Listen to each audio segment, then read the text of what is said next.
Uh, how do you feel doing Skype interviews? Well, this is my first one, so it's a new experience.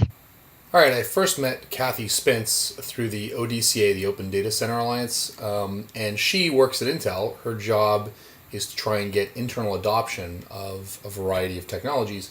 I had a chance to talk to her about a whole range of things, but one of the most interesting topics was how she used hackathons within a large organization to sort of create demand for a new product, in this case, a platform as a service offering that IT was rolling out to the company. We touched on a variety of things. We did get a little into cloud computing, but I think we didn't go too deep into the jargon.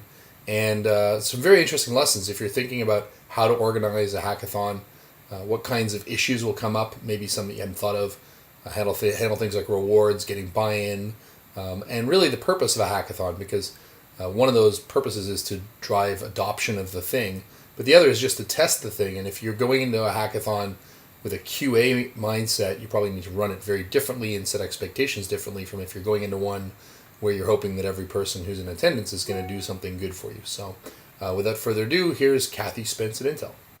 Okay, so I work in Intel IT. I'm a principal engineer for the cloud computing program. And so my job is really to create blueprints for enterprise IT solutions and specifically within our cloud. I'm also the hosting portfolio architect, so how we do, hosting at Intel, including our private cloud and public cloud solution. And I'm also the owner of our platform as a service. I actually own that whole, that technical domain in terms of platform as a Oh, service. cool. And then actually have another job because I don't have enough to do. And I work with an organization called the Open Data Center Alliance. I'm not sure if you're familiar with them or not, but I run the technical coordination committee. So I own the technical roadmap and I oversee 6 work groups that are developing requirements for how enterprises want to consume cloud computing. Right. Have you seen that article, "The Software Eats the World" Oh, yeah, yeah. article? Yeah, yeah. So that's kind of like my favorite, example to point to, in terms of just trying to think about how the world is changing and why we're kind of moving in that direction around software. Really kind of pushing up the stack. So I don't know if you've seen, so there's like Martin Curley wrote a book, after the Clay Christensen book, even there's a book on innovation that was written by Intel. I don't know if you've actually I seen haven't seen that it. one. It's, well, that may be something that you want to look into, Sure. but, just how the innovation part of it works. I think that, and also there's some papers that are written by MIT, the Sloan School, Yep. Center for Information, Technology Research, CISR, I think is their acronym. And, so there's been a lot of work that's kind of been done on that space to study how, innovation happens in large companies. And a lot of, at that point in time, there was a lot of, you create a center for it. And then you have a group of people and they're like dedicated to doing innovation. And I think what's happening now is that, we need that innovation to be more pervasive within the organization, not just, a particular team that's off innovating and then they have to kind of cross the chasm, right, of taking that seed innovation and putting it into individual products. So I think you see sets of that, so we have Intel Labs. And have you been to the Intel website lately and looked at what's available from Intel Labs? I've seen some of the Edison chip stuff. I mean, the Internet of Things sort of Edison chip model is really interesting. So, Yeah, that is pretty is that interesting. the But kind of thing that's in there? Intel Labs is kind of even further down the path in terms of, so you have these researchers basically, right? And that's Intel's big research body. And I'm not telling you anything that's, you can go to the Intel website Sure. and look at, and I can send you the link to that. Okay. And they talk about their work. And one of their examples that they use too is that the Thunderbolt technology, right, that Apple uses was Right. developed by Intel, right? And that came out of Intel Labs. So they're kind of like the really advanced special forces teams that Sure. kind of go out and they, explore new ideas. They have very strong relationships with universities, and they have a formal university program in place where we're really looking for targeted research projects around particular areas where we want to innovate. And then they do that same model of they do the innovation in some type of an incubator, and then they bring it back and they try to introduce it into the more mainstream processes that are going on. You said there, in areas in which we want to innovate, but it seems like knowing the areas in which you want to innovate implies you've already framed the problem. Right. And it's that framing that fascinates me, because in so many cases, the thing that undermines you or winds up, competing with you is non-obvious. In the classic example of companies like, Blockbuster not being Netflix, or Sears being a catalog company but not making it into the online marketing world, and so on. It seems like framing the business and deciding where you want to innovate is dangerous. So how do you get past that? Right. Well, that's why I think, you got the special forces teams that are trying to do the kind of the targeted thing. But what we're seeing is that the actual innovation, we're trying to make that kind of just part of your regular job, just like user experience. So I was just talking to one of our human factors engineers yesterday about user experience, and there's just been a big focus on that. And I asked her, she's a principal engineer as well, and I asked her if she was going to own user experience, and she said, I can't really own that, right? Because it has to be really part of everything. And I think that innovation is in the same category as that. It has to really be part of your daily job, and you have to be looking for ways to innovate. And we try to encourage folks through Intel values and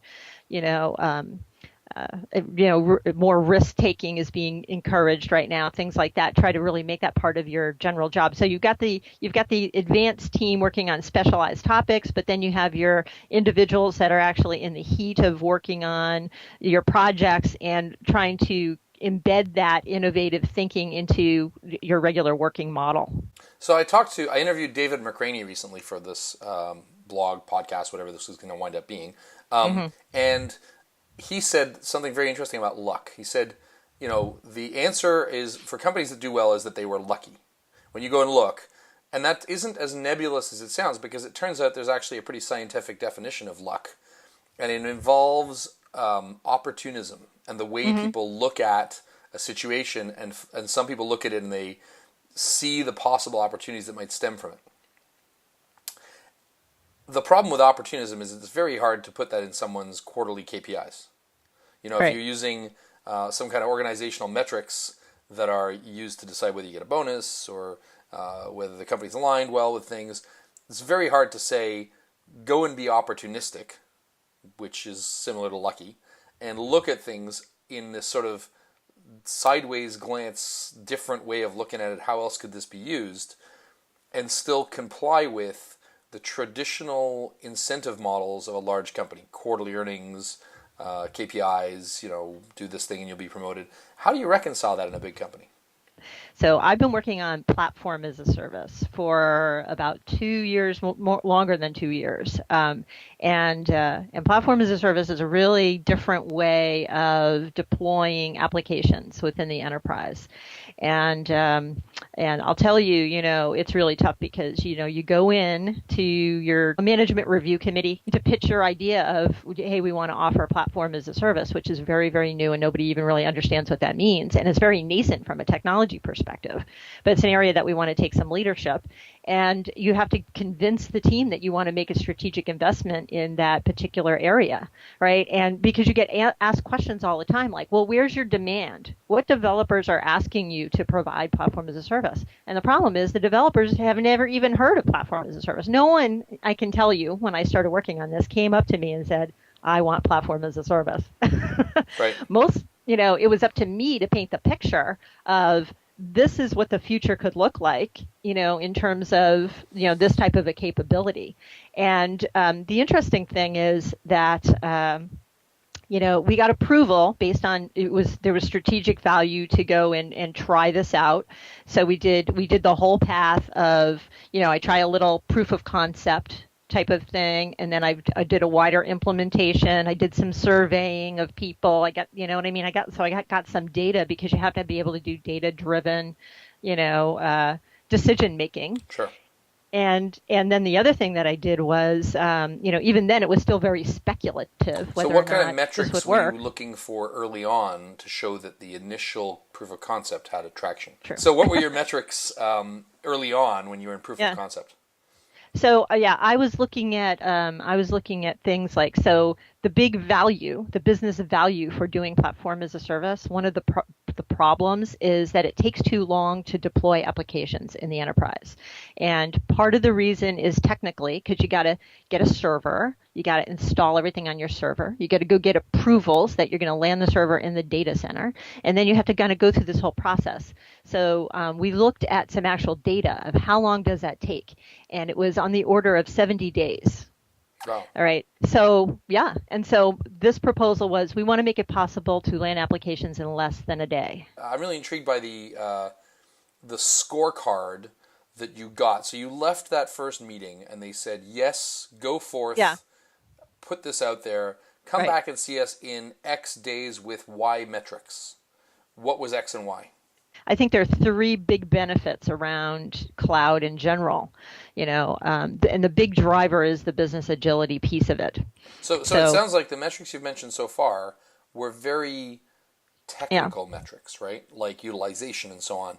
What yeah, metrics do you look at for things like, do the you know, dogs like adoption. the dog food? How do you Yeah, measure that? it's adoption, so I keep track of that. So I report on that, all the time I'm the official product owner for our Right. platform as a service. So I have to do things like say, how many apps do we have and how many users do we have? What does that uptake look like?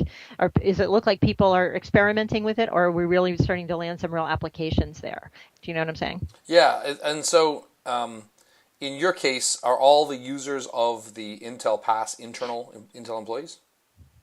For the most part, some are like, they may be contract Okay. workers, or maybe a company that we may contract to. There's a lot of software development that has nothing to do with an application that gets put in a data center somewhere, Okay. because it could be our developers are doing like microcode and BIOS Sure. stuff, and Sure. they're doing all kinds of other stuff. So when you look at who are developers at Intel, it's a big list, but then there's only there's a subset of those folks that are actually building an application that will be landed in a data center. Ah, I see. Okay. Right. And some people may be doing client work, right? They could be doing client app type stuff that wouldn't get put in a data center either. So, you know what I mean? So when you kind of look at that, trying to figure out where is my market and who are the Right. people I'm trying to communicate to is a little bit of a challenge. So I try to over communicate. And one of the things that I did this past year, which I think was kind of innovative, and maybe that's why you got connected with me, Probably. is that I've been hosting a series of hackathons internally as an alternate to doing like instructor-led training, right? So the idea was around cloud-aware applications. Can we have a hackathon, a one-day enterprise hackathon, bring people in, have them compete against each other? I don't care what application that they write. They can pick one that they have that they are looking to make into cloud. They can take one of our sample applications and use that. They can start from scratch. I don't really care what the application is. And the idea is to spend a day, look at the characteristics of cloud-aware applications, demonstrate those, and then deploy it on top of the platform as a service, right? And for many of them, they didn't even know what platform as a service was. They've never tried it before, but it creates an opportunity. So there was my evil plan, as I like to call it, of I've introduced them to a new way of hosting applications and got them to think about cloud-aware applications all in one event. And Right. we did like 8 of them last year. So how many developers are there at Intel total? Oh, so there are thousands Right. total, but And then our of audience was those, about 400. so there are Our 400 audience people was that about might 400. use your pass. It could be even more than that, but the target of what I was looking for, especially around, I was going for IT developers, Right. although others could sign up and that was fine, but like targeted direct mailing to about 400 in IT. Okay. And so before you ever went to the big board meeting to get approval for the pilot, did you do any customer development, sort of internally surveying people? What do you want, or what did you do to discover their needs? So I did a broad-based survey, and you can't, when you have a giant enterprise, they really frown upon you emailing everybody in the company, right? You can't do that. Right. The way that you do that is, you try and do a survey, like a random sampling kind of thing. And, so I can tell, I can see how many people have like a software type of a job code, right? And then I can kind of bring that down into some different categories and then do some random sampling. And so I sent out a survey to, I think we sent it out to, it was under 1,000. And then you get so many back. I think I got about a third respondents back from that. So I ended up with about like 300 or so, Oh, two to 300 responses.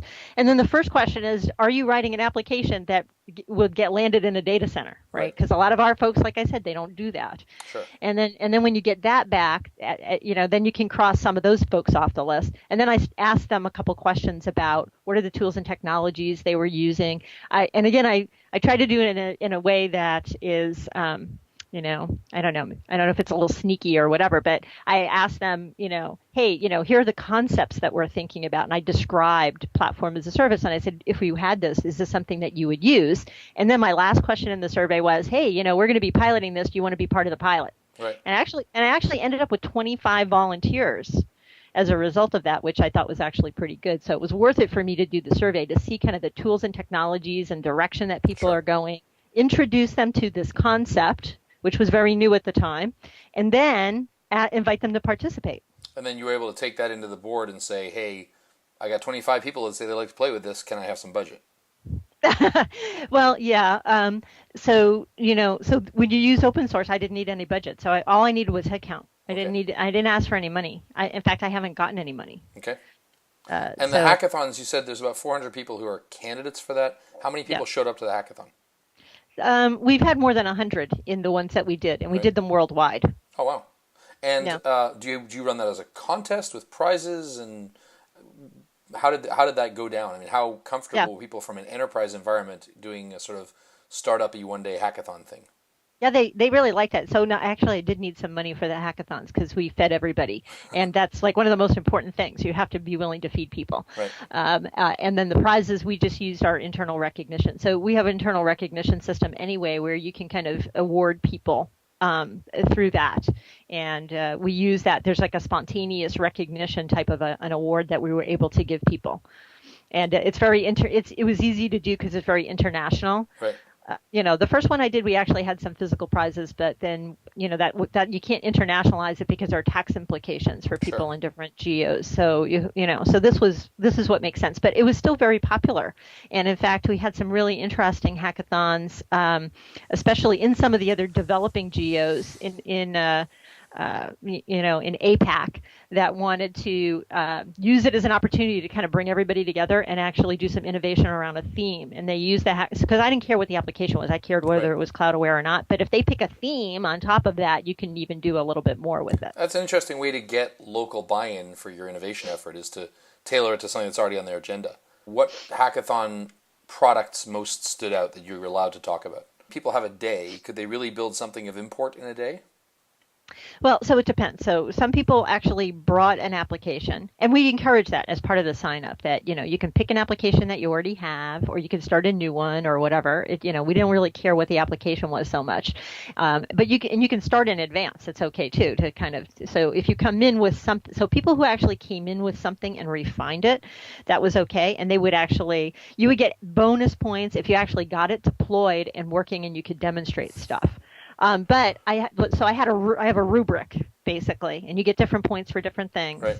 And then, like I said, bonus points if you actually got it all working. But in general, no, you can't finish anything in a day. Sure. You can get things started. You can start thinking about it. It's really hard to do anything, and it's hard to judge them all too. So like we had one hackathon. I think there were 20 different applications, and to go around, you spend 5 minutes on each application trying to judge, and you know what I mean. It could be a while, right? How It's many like us judges doing did you science have? fair. Yeah, 3. And how do you choose them? Um, So I get to be one because I own the hackathon, and then usually it's the local site champion, like whoever I picked at that particular site who was kind of had the affinity, Right. and then sometimes there was a third one depending on who was available. So we've done like 8 or 9 of them, Okay. and we're trying to think about how we want to move forward with the whole hackathon concept. The funny thing is that I did this because I didn't want to create instructor-led training and make everybody do the same exercises. That's Right. why I was avoiding work Yeah. Well myself done. by creating all of that. You know what it takes to create a training class, Yeah. right? You probably have done that. You probably created your own training It's class a for lot of things, work. Yeah. right? It's a ton of work. I didn't want to do that, right? I have a lot of other things I wanted to do, and Laziness so, is the mother of invention, right? but that was really the impetus for it. But then, it was really popular. I mean, people loved it, and all of a sudden, like we see other people have contacted me within the company to ask me, "Hey, how are you running this hackathon? And can I reuse some of these concepts?" And so there's Has little anybody done hackathons it for for other things now. non-software stuff? Yes, yeah. So the Open Compute platform Right. does. In fact, I talked to them too. I talked to the owner over at Facebook for their hackathon, their hardware-based hackathon. I think it gets to look more like a makers fair Right. than a hackathon necessarily. But I think don't you think it's really interesting how some of these concepts around software is so hot right now that the agile approach, which was originally developed for software, is we're seeing that in projects that are not necessarily software. Same thing with the concept of the hackathon, that we're seeing those concepts be taken into more hardware. You basically have to give people your parts. These are the parts we want you to use. You got to give them a theme, and then you got to give them some rules. That rubric that I created for cloud-aware apps. What is it that you're trying to get them to demonstrate? And then you set them loose for a certain period of time, and you feed them well, That sounds like that's. I couldn't have right? asked for a better list. That's perfect. Yeah. This is amazing and fascinating stuff. Thank you so much for taking this time. A couple more quick questions, if I can ask them. One is, now that you've shown people that the past stuff can be used, Hmm. did the hackathon adoption lead to adoption of the platform as a service on an ongoing basis for other projects? Absolutely. And how do you So track that? How do you measure like one-time engagement to real engagement? yeah, I haven't done that actually, so that's one thing that I haven't done, but I probably could have done a lot better job on that.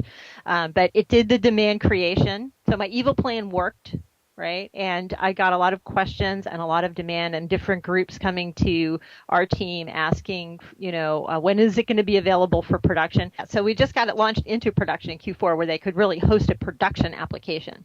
So you could use it in test mode, but you couldn't really land something there officially for production. And so, and we're still filling a few gaps where people need some enterprise capabilities that, we're still working out there's some challenges. There's still some technical challenges, Did but you I'm learn any of those limitations during the hackathons? Like, how good were the hackathons at did revealing gaps? absolutely, especially our first hackathon that we had. The first hackathon that we had, I had my whole team there. I had the whole, and we're not a huge team. It's a team of like, 7, 8 people. But we had the whole team there this concept around the hackathon is that I call it roadside assistance. So we actually have people wandering around the room helping you with, getting your cloud aware application written and to be able to answer questions and so forth. But we had like a whole team there in the back of the room in case there were technical problems. And we did see that. And it was great because, again, it was, a lot of folks that we have a QA team, and the QA team, they go through different scenarios, and we have a test harness and all that kind of stuff.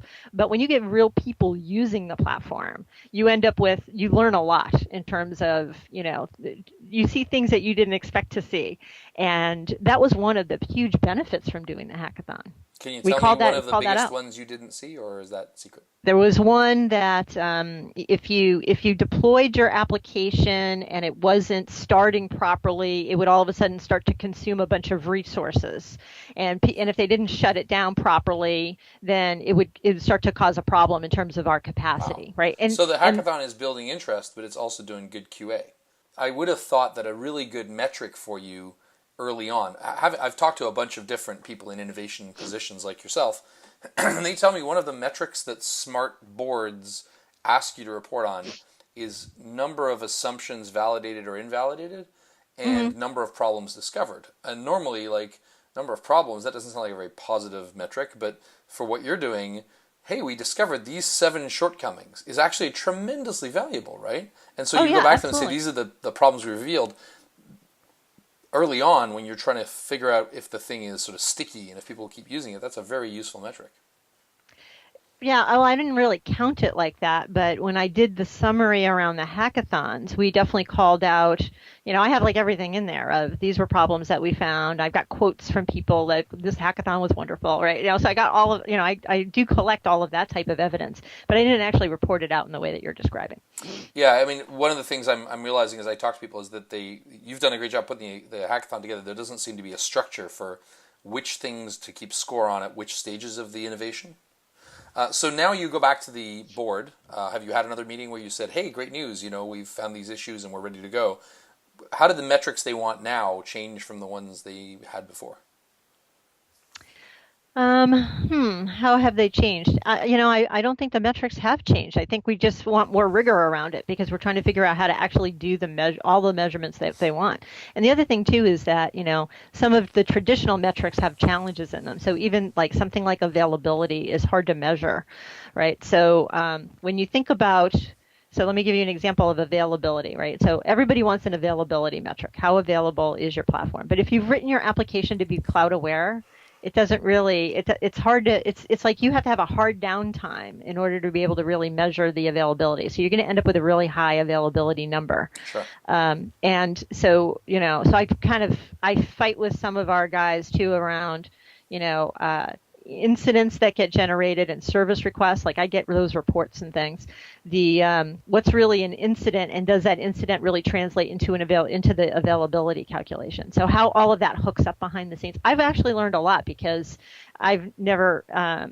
So in my whole career, I kind of came from more of like a research type of a role into like kind of really deploying something all the way from pathfinding into production. And this is actually my first time of something actually being in a production. And the operational side of it has been a big learning experience for me. Yeah, but it sounds like you've applied sort of hacky approaches to. I mean that in the best possible way, but approaches to getting attention around it. That's also QA and all these other things.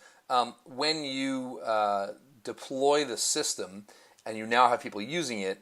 Mm-hmm. There's two big, if I really step back from what you've told me, there's two big reasons to do this. One is there are cost and operational advantages to using a cloud. And the other is the business can be more agile. Yes, it's and the third one is flexibility. It's how flexible can we be in terms of moving things around and adapting to the changing environment. So I would argue that it's pretty easy, although you've explained why it's not that easy, to measure things like cost of compute resources and latency and so on. Those are nice metrics. We have systems for measuring that. Measuring, agility, like did this employee become more experimental? Did the organization learn better as a result of this? How do you capture that? Yeah, that is really hard to capture. You have to do it pretty much anecdotally, or you have to survey. You have to ask, those questions so that you actually have some data. I don't know if you have a better answer for that. I'd love to hear it. Well, do they use social coding tools, or like if you had a GitHub thing where you could say like number of commits or whatever, or if you could have like how quickly does the application go from first build to stable with no, like the rate of new enhancements. Or I joked with someone in a SaaS company who was doing some innovation that, and their real metric is productivity, right? Like I don't want to spend a lot of time on the website. I want to get in, do the thing, and leave. Oh, wow. And so for them, they were doing things like which pages are most often visited right before you use the back button, because that tells you that wasn't what you were looking for and is mislabeled. Or which pages were used immediately before the help button. And then when that number goes down, it means the app is converging on a more intuitive app, right? Mm-hmm. So it seems to me like the challenge, you have some great instrumentation around the cost reduction. And IT traditionally is focused on cost reduction. Right. But politically, it's much more exciting to be in revenue maximization because the sky's the limit, right? So all this business agility and adaptivity and look how quickly we're experimenting and we're a learning company sounds wonderful. Hard to instrument. If you could have one metric, your magical metric, what would it be? Well, for me, it is about I have the two that I care about. One is the adoption, and then the other is the how did I reduce those number of throughput days, which those are the things that I'm focusing on right now. Number of throughput days, you mean that's a computing metric? Application throughput time. So Okay. path to production. How am I measuring? How am I measuring them in number of days? How much faster? If I deploy my application on infrastructure as a service, if that takes a day or two to get my whole environment set up, and I Sure. do a push, and I can do that in an hour.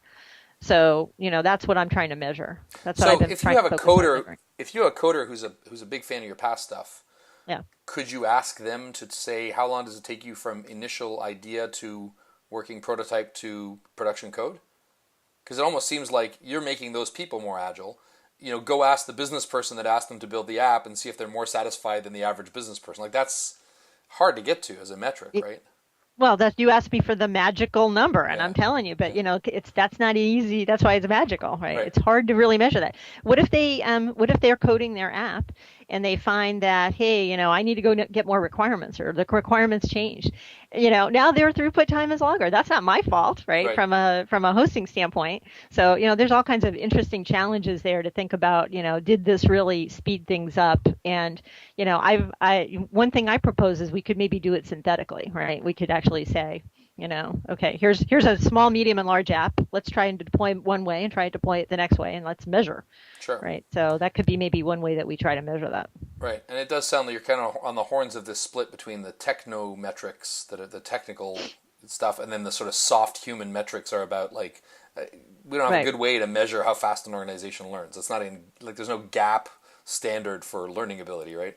Okay, last question. What do you think Intel does best to encourage this kind of innovation? Let's see. You know what? I think that it's kind of part of our DNA. I think at Intel, and it's something that gets encouraged, right? So, like I said right now, in terms of everybody has a badge at Intel, right? And the Intel values are on the back of your badge, and things like risk taking and being more innovative are part of that, part of those things. And, I think that Intel does create a good culture for innovation. I think it's something that we really value, right? People really value that. And even some of the charities that Intel supports have to do with education and technical advancement and things like that. So Intel's got very supportive environment. So even though, I may have this crazy hackathon idea, which I had to convince a few people, hey, let's try this out and see if it works. They were very open to giving that a try. Awesome. That's great. So Thank you very much. This has been really sort of eye-opening, and I think you've really framed one of the topics I wanted to get to, which is how to do internal innovation as a sort of contest, and you've obviously done that really well. So thank you so much. all right.